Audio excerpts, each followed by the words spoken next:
नमस्कार, मैं डॉक्टर कोमल हिमालयन पुत्री में आप सबका हार्दिक स्वागत करती हूँ। प्रथम भाग। तो आज हम जानेंगे हमारे शरीर में तरह तरह के रोग लगने का आखिर क्या कारण होते हैं। तो हमारे शरीर में रोग लगने का सबसे बड़ा कारण है विजातीय द्रव्य यानी टॉक्सिन्स या टॉक्सिसिटी। जब हमारे शरीर में विजातीय द्रव्य भर जाते हैं या बहुत ज़्यादा हो जाते हैं तब वे हमारे शरीर पर कोई ना कोई प्रभाव डालते हैं और कोई बीमारी का रूप लेकर बाहर निकलते हैं। तो शरीर में ये जो विजातीय द्रव्य यानी टॉक्सिन्स जो भरे होते हैं, जब तक ये शरीर से बाहर नहीं निकलते तब तक हमारा शरीर जो है वो रोग मुक्त नहीं होता। इसको हम सरल तरीके से ऐसे समझते हैं, जब तक हमारे शरीर में ये विजातीय द्रव्य रूपी गंदगी भरी हुई है तब तक उस गंदगी के अंदर ही रहते आप उस शरीर में ऊपर से कुछ भी पौष्टिक डालते रहो, लेकिन अंदर जाकर वो जो पौष्टिक है उस गंदगी के साथ मिल ही जाएगा और जो वो पौष्टिक आपने खाया हुआ है उसका जो लाभ शरीर को मिलना था वह तब तक उस शरीर को नहीं मिलेगा जब तक वो गंदगी यानी वो विजातीय द्रव्य जो शरीर के अंदर है उसको निकालकर जब तक बाहर नहीं फेंकेंगे तब तक उस शरीर को उस पौष्टिक आहार का लाभ नहीं मिल सकता। दूसरी गलती हम ये भी करते हैं, ये विजातीय द्रव्य के रूप में जो गंदगी हमारे शरीर में होती है वो विजातीय द्रव्य जब कोई रोग का रूप लेकर बाहर निकलते हैं तब उस रोग को ठीक करने के लिए हम तरह तरह की आधुनिक दवाइयों का भी सेवन कर लेते हैं। उन आधुनिक दवाइयों के सेवन से कुछ समय के लिए तो शरीर को आराम लगता है और हमें ये लगता है कि ये शरीर रोग का निवारण हो गया, परंतु ये हमारा बहुत बड़ा भ्रम है।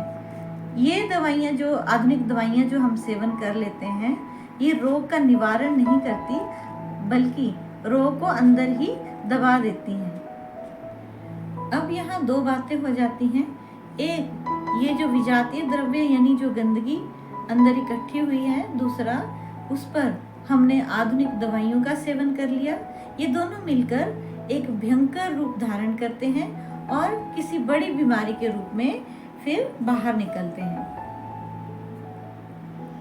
और यदि हम शरीर में गंदगी रूपी इन विजातीय द्रव्यों को पहले ही निकालकर बाहर फेंक दें तो अधिकतर रोग का निवारण तो वैसे ही हो जाता है। फिर भी थोड़ा बहुत कुछ जो रोग का लक्षण या प्रभाव रह जाए तो कुछ प्राकृतिक चिकित्सा विधियों और प्राकृतिक और आयुर्वेदिक औषधियों का सेवन कर हम पूरी तरह से रोग का निवारण कर सकते हैं।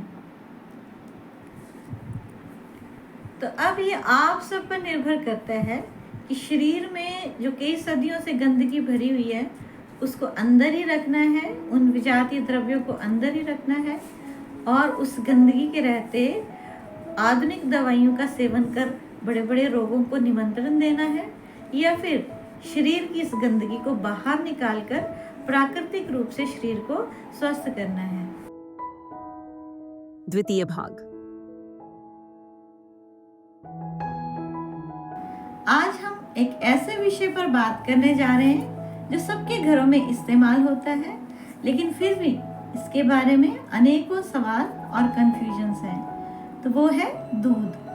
क्या दूध सच में उतना ही पौष्टिक है जितना हम समझते हैं? क्या ये शाकाहारी है या मांसाहारी? और दूध के बारे में कौन से ऐसे मिथक हैं जिनके बारे में जानना बेहद जरूरी है? इन सब सवालों के जवाब आज हम इस वीडियो में आपको देंगे, तो वीडियो को अंत तक जरूर देखिएगा। तो सबसे पहले बात करते हैं दूध है क्या। आसान भाषा में कहें तो दूध स्तनधारी जीवों जैसे गाय, भैंस, बकरी द्वारा अपने नवजात शिशुओं को पोषण देने के लिए एक प्राकृतिक और पौष्टिक तरल पदार्थ है और इंसान कई हजार सालों से पशुओं के दूध का सेवन करते आ रहे हैं। अब बात करते हैं दूध शाकाहारी है या मांसाहारी। देखिए, अगर हम परिभाषा पर जाएं तो दूध पूरी तरह से शाकाहारी है क्योंकि इसमें कोई भी जीव हत्या नहीं है। दूध किसी भी जानवर को मारकर नहीं निकाला जाता है, ये तो उनके शरीर का एक प्राकृतिक स्राव है, जैसे किसी पेड़ से हम कोई फल लेते हैं। दूसरा, ये कोई भी मांस भी नहीं है, यानी इसमें कोई भी मांस या जीवित कोशिकाएं नहीं होती हैं जिनसे कोई नया जीव बन सके। ये तो सिर्फ पोषक तत्वों से भरा एक तरल पदार्थ है। हाँ, कुछ एक लोग नैतिक कारणों से जानवरों के प्रति संवेदनशीलता के कारण दूध का सेवन नहीं करते, जैसे वीगन समुदाय। ये मानते हैं कि दूध उत्पादन की प्रक्रिया में जानवरों का शोषण होता है, पर ये तो उनकी अपनी पसंद है। लेकिन सामान्य वैज्ञानिक और पारंपरिक परिभाषा के अनुसार दूध जो है वो संपूर्णतः शाकाहारी ही है। अब दूध के सेहत के लिए जबरदस्त फायदों की हम बात करते हैं। दूध अपने आप में एक संपूर्ण आहार माना जाता है और ये सही भी है, क्योंकि ये हड्डियों के लिए अमृत है और दूध कैल्शियम का बेहतरीन स्रोत है। हमारी हड्डियों और आंतों को ये मजबूत बनाता है। इसमें विटामिन डी भी होता है जो कैल्शियम के अवशोषण में मदद करता है। ये प्रोटीन का पावर हाउस भी है। दूध में उच्च गुणवत्ता वाला प्रोटीन होता है जो मांसपेशियों के निर्माण और मरम्मत में जरूरी है। ये पोषक तत्वों का भंडार भी है। इसमें विटामिन B12, B2 और फास्फोरस, पोटेशियम जैसी कई महत्वपूर्ण विटामिन और खनिज होते हैं। ये एक एनर्जी बूस्टर भी माना जाता है, क्योंकि दूध में प्राकृतिक शर्करा लैक्टोज होती है जो तुरंत ऊर्जा देती है। अब दूध पीने का सही समय कौन सा होता है? आयुर्वेद के हिसाब से कुछ नियमों और सावधानियों का अगर हम पालन करते हैं तो दूध हमें अधिकतम लाभ प्राप्त कराता है और शरीर को कोई नुकसान भी नहीं पहुंचाता। तो वयस्कों को आयुर्वेद के अनुसार दूध लेने का समय रात को सोने से पहले है। वयस्क रात को सोने से पहले अगर गर्म दूध पीते हैं तो उनको नींद बहुत अच्छी आती है और उनको पाचन तंत्र को सुधारने में भी मदद मिलती है। एक और बात का अगर हम ध्यान रखें कि रात्रि का भोजन थोड़ा कम मात्रा में लें, भरपेट ना खाएं और सोते समय फिर गर्म दूध पीकर सोएं, तो पाचन क्रिया बहुत अच्छी होती है और नींद भी बहुत अच्छी आती है।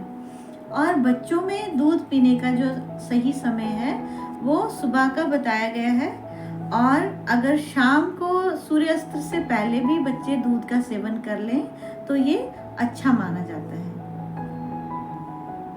अब हम जानकारी हासिल करते हैं दूध को पीने का सही तरीका क्या है। तो दूध को हमेशा उबाल कर पीना चाहिए। कच्चे दूध को पचाना बहुत ही भारी होता है, इसलिए दूध को उबालकर उसकी आणविक संरचना जो है वो बदल जाती है, फिर ये पचने में बहुत आसान हो जाता है। दूध को गर्म या गुनगुना करके पीना चाहिए और फ्रिज से निकला दूध जो है वो तुरंत कभी नहीं पीना चाहिए। कुछ विशेषज्ञों का मानना है कि दूध में अगर 1/4 भाग पानी का मिलाकर उसे उबाला जाए तो उसके औषधीय गुण और बढ़ जाते हैं। इसके अलावा दूध में ठंडे पानी को मिलाकर पीने से शरीर की जो अतिरिक्त गर्मी है उसको निकालने में मदद मिलती है। इसे हम कच्ची लस्सी भी कहते हैं। इसके अलावा दूध अपने आप में पूर्ण आहार है। इसे अकेले ही लेना चाहिए।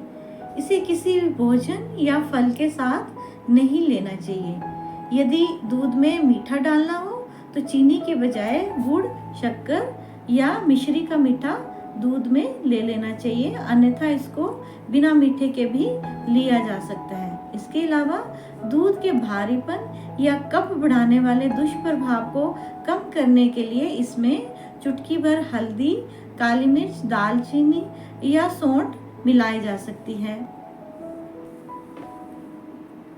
तो आइए अब जानते हैं किन चीज़ों के साथ दूध को बिल्कुल भी नहीं लिया जाना चाहिए। तो खट्टे फल जैसे नींबू, संतरा, अनानास, इमली, आंवला आदि सारे खट्टे फलों का सेवन दूध के साथ नहीं किया जाना चाहिए, क्योंकि ये पाचन संबंधी समस्याएं, गैस और एसिडिटी जैसी समस्याएं पैदा कर सकता है। और किसी भी नमकीन चीज़ के साथ भी दूध का सेवन नहीं करना चाहिए। ऐसा करने से त्वचा संबंधी रोग जैसे पिंपल, खुजली, एक्जिमा और सफ़ेद दाग तथा पाचन संबंधी समस्याएं हो सकती हैं। इसके अलावा मांस मछली के साथ भी दूध का सेवन बिल्कुल भी नहीं करना चाहिए। ये आपस में विरुद्ध आहार हैं और इसको एक साथ लेने से पाचन तंत्र पर अतिरिक्त दबाव पड़ता है। इसके अलावा दूध और दही को भी एक साथ नहीं लिया जा सकता। अधिक मसालेदार भोजन के बाद दूध पीने से भी पाचन तंत्र में गड़बड़ी हो सकती है। और सबसे महत्वपूर्ण बात, मिल्क शेक को आयुर्वेद में फायदेमंद नहीं माना जाता है। मिल्क शेक पेट में जाकर विषाक्त पदार्थ बना सकते हैं, जिससे खांसी, सर्दी, एलर्जी जैसी समस्याएं हो जाती हैं। तो दर्शकों, दूध एक पौष्टिक आहार है जिसके फायदे बहुत ही ज़्यादा हैं अगर इसे सही तरीके से और अपनी शारीरिक जरूरतों के हिसाब से पिया जाए तो।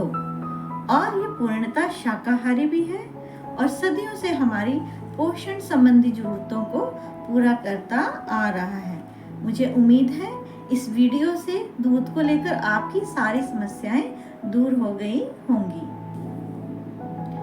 अगर ये वीडियो आपको पसंद आई हो तो इसे लाइक जरूर करें, अपने दोस्तों और परिवार के साथ शेयर करें ताकि उन्हें भी ये जानकारी मिले। और अगर अभी तक हमारे चैनल हिमालयन पुत्री को आपने सब्सक्राइब नहीं किया है तो अभी करें और बेल आइकन को भी दबाना ना भूलें ताकि हमारी कोई भी वीडियो आपसे मिस ना हो। और आपके मन में कोई भी सवाल हो या आप किसी और विषय पर वीडियो चाहते हो तो नीचे कमेंट करके जरूर बताएं। तो मिलते हैं अगली वीडियो में, तब तक के लिए धन्यवाद।